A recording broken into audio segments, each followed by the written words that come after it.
Всем привет! Сегодня я вам покажу один из способов, как же определить, какой ступичный подшипник у вас загудел, правый либо левый. Бывают такие спорные вопросы, когда вы не можете определить, какой подшипник гудит.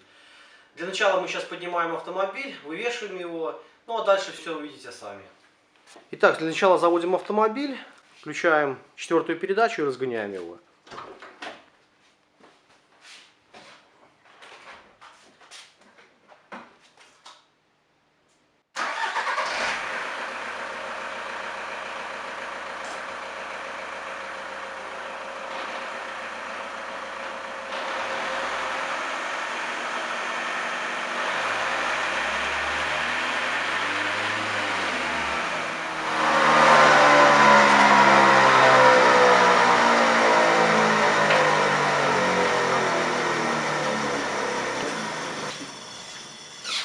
Друзья, вот такой вот нехитрый способ, но я сразу говорю, что этот способ подходит лишь для ведущих колес.